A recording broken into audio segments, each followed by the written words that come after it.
आउज़ुबिल्लाहिमिनश्शैतानिर्रजीम बिस्मिल्लाहिर्रहमानिर्रहीम। Royal you TV की तरफ से अस्सलाम वालेकुम। मौजूदा ज़माने में दिल की बीमारियों के बाद इंसानी जिस्म को सबसे बड़ा लाहा खतरा नफ्सियाती बीमारियों से है। नफ्सियाती बीमारियों में सबसे आम आपको डिप्रेशन दिखाई देगा। आजकल हर आम इंसान इस बात पर परेशान नजर आता है कि उसे भूख नहीं लगती या वो बेचैनी और उलझन का शिकार है। बहुत से लोग इसी डिप्रेशन का शिकार होकर खुदकुशी जैसे हराम फेल का इर्तिकाब करते हैं। आज की वीडियो में हम आपको डिप्रेशन के मुतालिक बताएंगे।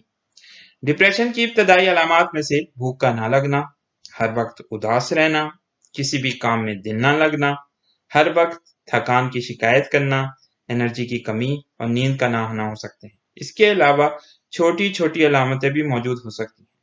तमाम तिब्बी माहिरीन इस बात पर मुत्तफिक नजर आते हैं कि डिप्रेशन का ताल्लुक मौरूसी हो सकता है, यानी अगर आपके वालिदैन में से कोई डिप्रेशन का शिकार रहा है तो खतरा बड़ा है कि ये मर्ज आपको भी लग जाए। इसके अलावा मरीज के इर्द गिर्द के हालात भी इसे डिप्रेशन में मुब्तला कर सकते हैं, जिसमें समाजी और सकाफती पस मंजर काबिल जिक्र है। इसके अलावा नौजवानों में होने वाली हार्मोन्स की तब्दीली भी बसा औकात डिप्रेशन का सबब बन जाती है। अक्सर औकात ऐसा भी होता है कि किसी इंसान की जिंदगी में होने वाला कोई बड़ा हादसा इसको गम और परेशानी में मुब्तला कर देता है, और फिर यही गम अगर काफी दिनों तक रहे तो इसे डिप्रेशन की तरफ ले जा सकता है।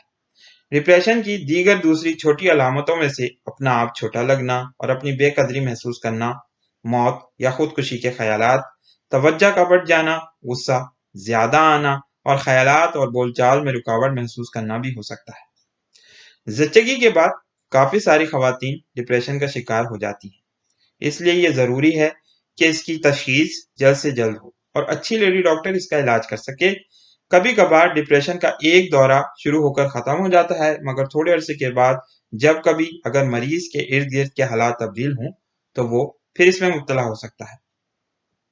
मर्दों में डिप्रेशन की अलामात ख़वातीन से मुख्तलिफ हो सकती हैं।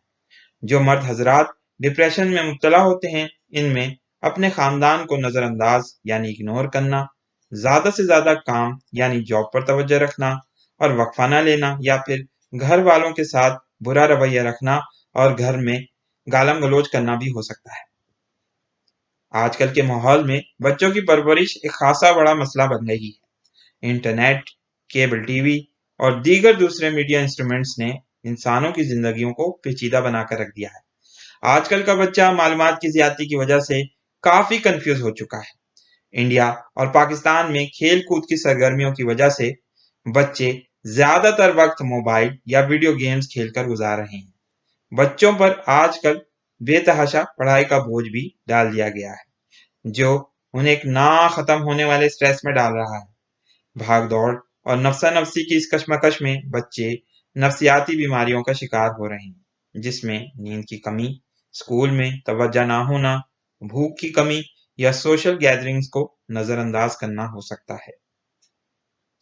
अगर आपका बच्चा टीनेज में है और थकन की शिकायत करता है, नाफरमानी करता है और हर वक्त गुस्से में रहता है, स्कूल से इसकी ज्यादा छुट्टियां भी हो रही हों या पेट और सर दर्द की शिकायत कर रहा हो, तो वो डिप्रेशन जैसे मर्ज का मरीज हो सकता है। इसलिए इसको किसी अच्छे साइकोलॉजिस्ट या साइकियाट्रिस्ट के पास ले जाकर फौरन इस मर्ज की तशखीस करवाएं। मौजूदा दौर में इंसानों की तबई उम्र अच्छी मेडिकल सहूलतों की वजह से बढ़ रही है। खाते पीते घरानों में अक्सर औकात खवातीन और हजरात 80 बरस की उम्र से ज्यादा बूढ़े हो जाते हैं। इन लोगों में भूलने की बीमारी यानी डिमेंशिया के इम्कानात बढ़ जाते हैं। इन मरीजों में आपको डिप्रेशन की अलामात भी मिल सकती हैं, जिसका फौरी इलाज बहुत ज़रूरी होता है। इसके अलावा खून में आयरन की कमी भी ऐसी अलामात को जन्म दे सकती है जो डिप्रेशन के साइन से बहुत मिलते जुलते होते हैं।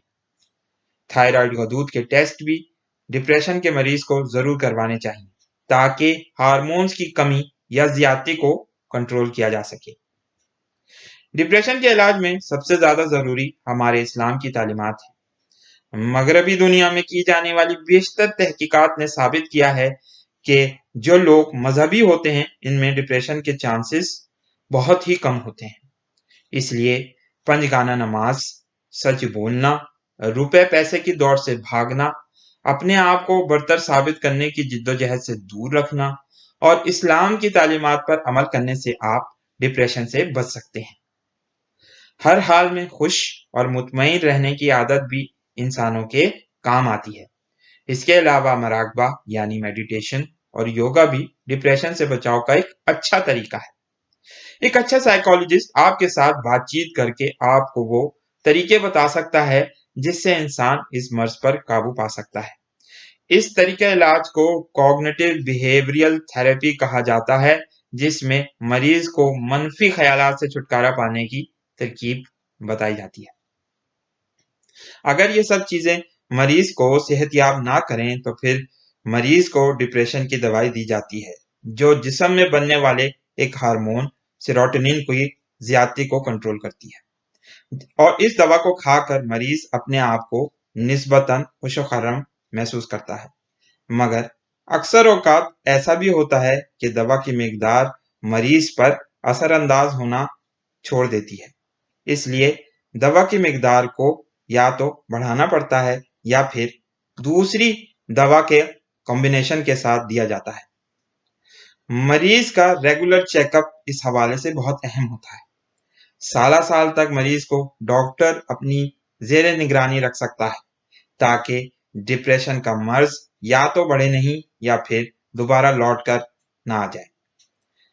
کبھی کبھار مرض کی شدت اتنی بڑھ جاتی ہے کہ پھر ڈپریشن کے مریض کو بجلی کے جھٹکے دیے جاتے ہیں جو الیکٹرو کنولسو ٹریٹمنٹ یعنی ای سی ٹی کہلایا جاتا ہے۔ اس طریقہ علاج کو کافی کنٹروورشل سمجھا جاتا ہے، مگر یہ سیویئر ڈپریشن کے مریضوں کا علاج کرنے کے لیے ایک کامیاب طریقہ بھی مانا جاتا ہے۔ اس ویڈیو کو لائک کیجئے، شیئر کیجئے، دوستوں کے ساتھ ڈسکس کیجئے۔ بہت بہت شکریہ۔ السلام علیکم اور اللہ حافظ۔